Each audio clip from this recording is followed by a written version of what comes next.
Phil, it's always great to sit down and chat to an awesome human like yourself. How are you, man? Outstanding, but I am getting better. Dude, I love your energy. Phil, when we first sat down, Yeah. what was the number one problem you were having with LinkedIn before you came on board? Yeah, really simple. I had been working with someone else previously, and they were more around branding and creating an awareness of who is this guy, Philip Robison. And that's all very well for a big corporation. But I didn't have endless amounts of money. And I was spending quite a few $1,000s a month, and it was getting very frustrating because there were no leads. And at the end of the day, hey, I'm no charity. I've got to make money. And I just became really frustrated and disillusioned. In fact, to be honest with you, brother, I was pretty sus on the whole thing. So when I was introduced to you, I thought, here we go again. I did have my radar up. So yeah, for me, it was a slow burn. Gotcha.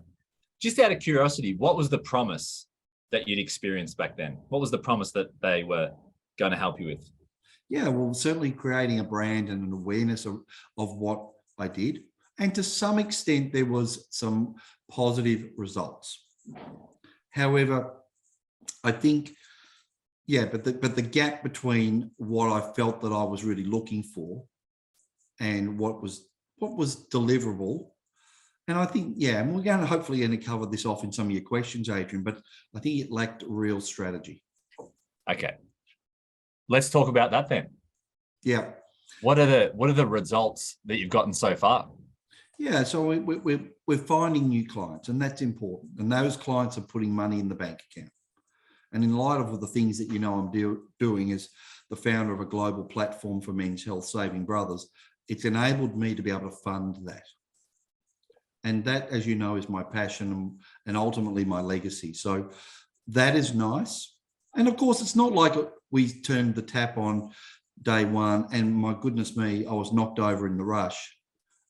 People have got to be committed to a process. So they can't expect that they start marketing today unless they've got something that the world absolutely needs right away. That there is an investment of time and a commitment because you are building a brand awareness, but you've got to be consistent with your message and it's got to be on point. Phil, you've got two messages. Tell us a little bit about the two messages that you have with your profile. Yeah, so the holy grail of property investing is about regional property investing. And there's a reason why I call it the holy grail, as you know, which is all about affordable properties, really strong rental returns and capital growth, and we can have them all at the same time. And that's very achievable. And I think the challenge was with one single profile is because with Saving Brothers, it's a completely different hat. I'm building a legacy platform. I've got a wellness app due for release within the next 3 weeks. I've got coaches all over the world. And some days I'm talking about men's health, physical and mental health. And so that's not in alignment with my message around the Holy Grail. But in a way it is, because you've got to have good health, mental health and physical health to perform at your best in your business. Bang! That was powerful, dude. Absolutely, but it's the truth. I mean, you can be smashing it out in your business, thinking you're a financial rock star, and then you get the big fella upstairs taps you on the shoulder one day, and he goes, "Well, catch this curveball." And I know that curveball. I had prostate cancer at 47. I've been through a challenging divorce. I'm not living with my children. I got a close relationship with my sons. But those things blindside you. So you can have all the money in the world and be financially successful, but you can be emotionally bankrupt. And those things impact your physical and mental health. Yeah. So Phil, how did you work the two different businesses into LinkedIn? Yeah, what was your strategy? Yeah, well, the key was there are certain days of the week where we promote the Holy Grail, and there are certain days of the week where we promote Saving Brothers. And there is going to be an overlap because, as you and I know, in our long-term goal in working as a partnership together is that over time, more and more of my time will flip over to Saving Brothers. The other thing is we've got separate business pages. So we've got a consistent message on a Monday, Wednesday, Friday for the Holy Grail, and a consistent message to the business page for Saving Brothers. And we're driving people and inviting them to follow our pages. Got it. So tell us a little bit about what the future looks like for you, Phil. What's the transition that you want to happen with both of your businesses? Well, as you know, I'm very passionate around the issue of sleep, and we're going into the world of sleep diagnostics.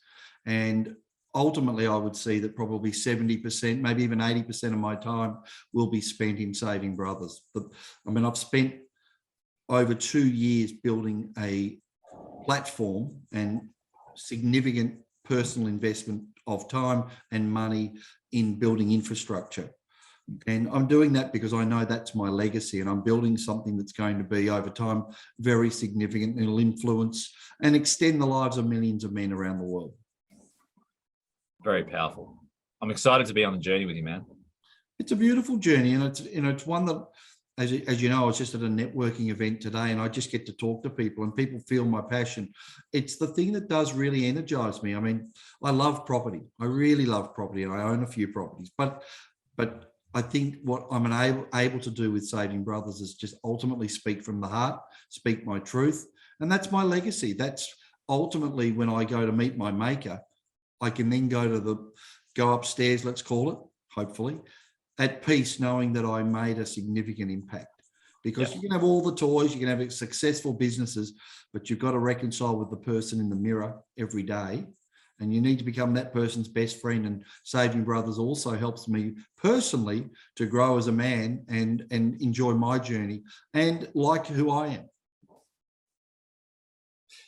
Phil, I think it's important to highlight as well that you are building this other empire whilst leveraging the Holy Grail to fund what you really want. I think that's super powerful, dude. Yeah, look, thank you. I mean, I've never wanted investors, and that's only at this point because I don't want people to have a seat at the table. We don't want people diluting our vision.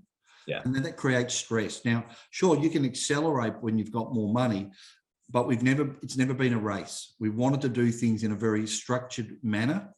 We have a detailed blueprint and business plan, and Saving Brothers is going to evolve into Saving Little Brothers, which is part 2 of the journey, which will be helping our boys get good role models and mentors to become ultimately good young men. And that's something I think is really lacking, guidance and purpose for boys. And I think it'll avert a lot of the challenges in the world over time. Yeah, I agree, man. Phil, what did you like most about working together? Oh, I can be honest with you. I mean, not everything always works 100% spot on, but you always own it and you're prepared to go, let's work on this, let's fix it. And I think that's the important thing is I'm looking for people to be in my world who are solution driven. We don't want to get bogged down on stuff. We're here to make the best of it. So I think the important thing is you're like me, you're flexible in your approach. And it's really important that whilst we have guidelines and structure, we also want to have fun. Like, I might come across being serious because I'm really giving consideration to the questions that you're asking me, and I take it seriously because people are looking at investing time and energy and money with you. And to me, I want to have fun. That's part of the whole thing with Saving Brothers. We want to make health literacy fun and funky. We're going to have these groovy techo gadgets on our site. Then we're going to actually have a button that says techo cool stuff. So we want to enjoy the journey. I think so many people forget to actually be present. So as the saying goes, wherever you are, be there. Too many people are too focused on not actually being present in the moment. And, we can have fun, and I like having fun with you too. We don't take ourselves too seriously, but we know when to be serious. Yeah, of course. I love that. Was that like a Dr. Seuss quote or statement? It's funny enough, an old boss of mine, guy Rick Heaney, ripping guy, when I was in my late 20s, he was the one that told me wherever you are, be there, and I thought that's a ripping saying. And I'm 55 years old. I've never forgotten it. And I've thought, what, it's so easy when we're in our lives. We get on this, I'm on holidays, and I've done it myself. I'm on the phone, I'm on the beach with the kids, and my ex-wife would be saying, are you coming down? Yeah, or I've got to do this. And it's like my brain was elsewhere. I wouldn't be relaxed. And I think it's so important that we need to know and prioritize our time for ourselves so that we are kinder to ourselves. And ultimately, we function better. Maybe we don't need to work as many hours if we're more efficient in how we go about our day. That's 2 double booms. Double booms. Double booms during this. Boom, boom. Dude, I can't fault that, mate. Yeah, it's the same for all of us. So many people, I think, are emotionally bankrupt because something's got to give and their lives are out of balance. And I know that because, I still work long hours. I still get up at 4:30 in the morning, but I've got a big program I'm building. Yeah. But I also make time for other things that are important. Like Milo, walking Milo. Milo's my dog, and I walk. Like the other day, I think I did a 17K walk with him. I walk, and that's time for me. I was talking today with someone about the value of grounding, just earthing, even getting your shoes and socks off and feeling that energy. Yeah. We don't do that. We're so busy being busy and we're stuck on the treadmill of life. And one day we wake up and go, holy cow, I'm 65. What happened? I was 18. And because we're too busy. We got to invest in ourselves and learn to slow down. Amen. Phil, why would you recommend other coaches and consultants join us? I think we all need a coach. Michael Jordan had a coach, the great late Kobe Bryant. Everybody needs a coach. We need structure. There's a lot of white noise out there and disruption. I'll go back to what Jim Rohn once said, the late, great Jim Rohn. Discipline weighs ounces, regret weighs tons. It's too easy to be distracted by and to make excuses. We all need an accountability partner. We're doing that with the Keep 5 Alive program at Saving Brothers, for example, creating accountability buddies. We need structure. Otherwise, it's just too easy to get loose and lazy. Loose and lazy. You can use that. Loose, I love it. Wise words, Phil. You always come out with some good quotes, statements. Well, they're measured, but at the end of the day, I believe in these things and I practice them. That's the important thing. Mate, is there anything else you'd like to add? Oh, look, I think at the end of the day, people can procrastinate, but you need to take action. It's not perfect. Yeah. The working with you will not be perfect. Yeah. Because the world's not designed that way. Yeah. But we need to try things. I like what Tony Robbins would say. If it doesn't work, change your approach. Just keep changing your approach. There isn't a magic bullet or a magic formula because that's what marketing is and sales is. But we're looking for our sweet spot, our vein of gold. And if you're consistent and on point with your message, I'd say to people, be consistent with your message. We don't deviate. People know me, like when it comes to the Holy Grail, they know I talk about hidden gems and treasure, looking for treasure. I make it romantic and fun. When it comes to Saving Brothers, everybody calls me brother. Hey, brother, because I use that vernacular. And so that's the thing. Over time, you will build an identity if you're consistent and true to your message. A little bit of Lippy and Rouge. A little bit of Lippy and Rouge, absolutely. Nothing like a little bit of Lippy and Rouge when you're doing a bit of a reno. Totally. Boom. Phil, great chatting. Mate, thank you, brother. Where can people find you? On LinkedIn is probably the best place. I like LinkedIn because it's for professionals. And yeah, they can reach out. If anybody wants to personally talk to me and ask me about any more of this, they're most welcome. Just DM me on LinkedIn. DM me for more deeds. That's the one, brother. Phil, thank you so much for your time. And as always, I'm super pumped for what's to come, my man, because I know Saving Brothers is going to be massive. And not only that, it's going to save a lot of men's lives. Totally, brother. Absolutely. And that's the stuff that juices me. Boom, boom, double boom. I think I've got some goosebumps. Yeah, I reckon you might. You know what? Just saying that gets me a little bit emotional. I know it does for you too, bro. Oh, mate. And this is the stuff. And this is what life is ultimately about.